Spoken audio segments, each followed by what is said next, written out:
l'Assemblée nationale. Je suis pas sûr que vous voulez voir les vraies questions que se poseraient les Français en cas de démocratie directe, parce que si par cas vous posez des cas de démocratie directe, ils vous diront une question simple, c'est que le Rassemblement national est arrivé en tête. Donc ils vous diront une chose qui est simple, c'est-à-dire qu'ils voudront un référendum sur l'immigration. Et je suis pas sûr que vous voudrez un référendum sur l'immigration pour la démocratie directe. Je dis que ce sujet n'a pas été. Je pense que le rôle du président de la République maintenant, ce n'est pas de faire des déclarations d'amour à ses compatriotes. Il aurait dû le faire dès le début de son mandat, dès le début de son premier mandat. C'est plutôt de montrer pourquoi est-ce qu'il a été un bon président, si par cas les Français ne le voient pas comme ça. Pour une simple et bonne raison, les Français vont se poser une question une fois qu'il partira. Est-ce qu'on vivait mieux avant qu'il soit président de la République, ou est-ce qu'il a, après son passage à l'Élysée? C'est la première question. La deuxième question, c'est est-ce que le pays est sorti renforcé de la présidence d'Emmanuel Macron, ou est-ce qu'il est sorti affaibli? Et quand on regarde, on peut certes saluer certaines réformes du président de la République. Malheureusement, lorsqu'on regarde concrètement, il va avoir un peu le même cas que Joe Biden, c'est-à-dire que sa politique macroéconomique n'était pas si mauvaise que ça, mais elle a été battue en brèche par l'inflation et par le fait que on a été déclassé relativement.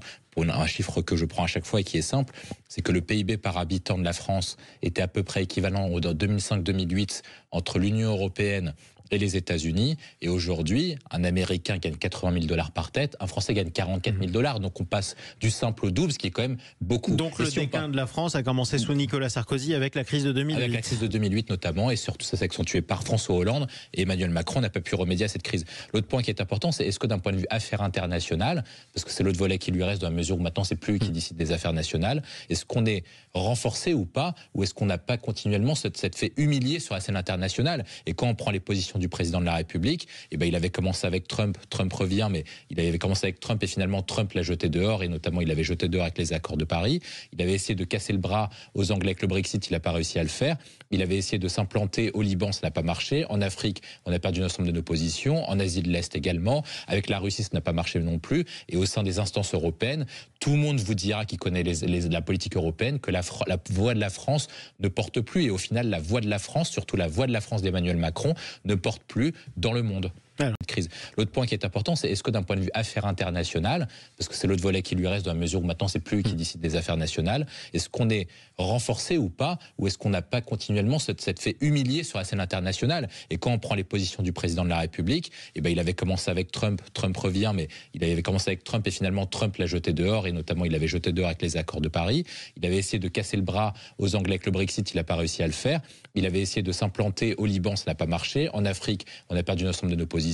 En Asie de l'Est également. Avec la Russie, ça n'a pas marché non plus. Et au sein des instances européennes, tout le monde vous dira, qui connaît la politique européenne, que la voix de la France ne porte plus. Et au final, la voix de la France, surtout la voix de la France d'Emmanuel Macron, ne porte plus dans le monde. Alors, William T. L'idée de TVA sociale, effectivement, peut faire peur à beaucoup de personnes, mais les personnes doivent se poser la question suivante. Si par cas, on avait refusé cette idée en 2007, est-ce qu'aujourd'hui, on s'en sort mieux d'un point de vue industriel ? Le président de la République actuel, Emmanuel Macron, a mené des réformes qui allaient plutôt dans ce sens-là et qui ont permis de désamorcer ce qu'on appelle la désindustrialisation du pays, dans la mesure où on construit davantage d'usines et on a davantage d'emplois industriels. Donc, c'est-à-dire que cette politique fonctionne. Pourquoi est-ce que ça fonctionne? Effectivement, Nicolas Corato... Nicolas Corato... Ça coûte des milliards d'euros. Ces emplois coûtent des milliards d'euros.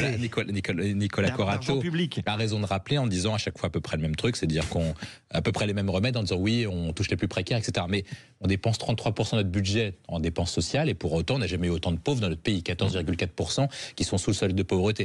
On n'a jamais eu autant de gens qui n'arrivaient pas à manger 2 à 3 repas par jour. Donc peut-être qu'il faudrait tester d'autres solutions qui nous permettraient de changer la politique économique. Pourquoi est-ce qu'on a des difficultés? Notamment parce qu'on n'a pas beaucoup d'emplois dits manuels et qualifiés qui permettent de rapporter de l'argent. Or, la réindustrialisation du pays permettrait à beaucoup de personnes qui sont, dans le cas de Nicolas Corato, donc en difficulté, de pouvoir avoir des emplois alors qu'ils n'ont pas forcément de diplôme du secondaire et de l'enseignement supérieur, d'avoir un travail qui est bien qualifié et qui leur permet d'avoir un travail. Pour réindustrialiser le pays, il faut être compétitif. Sauf que pour ces personnes précaires-là, vous leur augmentez aussi le panier de courses. Oui, mais s'ils gagnent plus d'argent, c'est pas grave de payer plus d'impôts. Le problème, c'est qu'ils gagnent pas assez d'argent.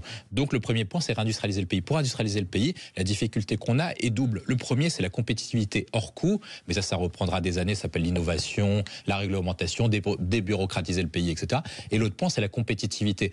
Pour que la France soit compétitive, il faut il faut baisser les taxes, parce que quand même la France est la championne du monde des taxes, et en plus il faut arrêter de faire peser des normes et des réglementations qui sont plus stupides les unes que les autres pour libérer le travail et encourager l'entrepreneuriat. C'est à ces conditions qu'on pourra relancer l'activité économique, et une fois qu'on relance l'activité économique, on relancera la course au plein emploi, ça permettra d'augmenter les salaires et que les personnes que vous avez citées puissent vivre de leur travail plutôt que de l'aide sociale. Et vous voyez où il y a industrialiser le pays. Pour industrialiser le pays, la difficulté qu'on a est double. Le premier, c'est la compétitivité hors coût, mais ça reprendra des années, ça s'appelle l'innovation, la réglementation, débureaucratiser le pays, etc.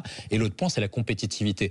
Pour que la France soit compétitive, il faut baisser les taxes, parce que quand même la France est la championne du monde des taxes, et en plus il faut arrêter de faire peser des normes et des réglementations qui sont plus stupides les unes que les autres pour libérer le travail et encourager l'entrepreneuriat. C'est à ces conditions qu'on pourra relancer l'activité économique, et une fois qu'on relance l'activité économique, on relancera la course au plein emploi, ça permettra d'augmenter les salaires et que les personnes que vous avez citées puissent vivre de leur travail plutôt que de l'aide sociale. Et vous voyez où il y a William T. Dans leur format actuel, je n'y crois pas.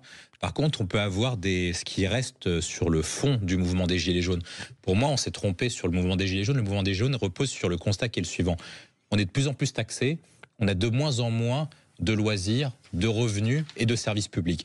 Pour une raison qui est simple, c'est parti, comme vous l'avez dit, sur la question des taxes sur le carburant.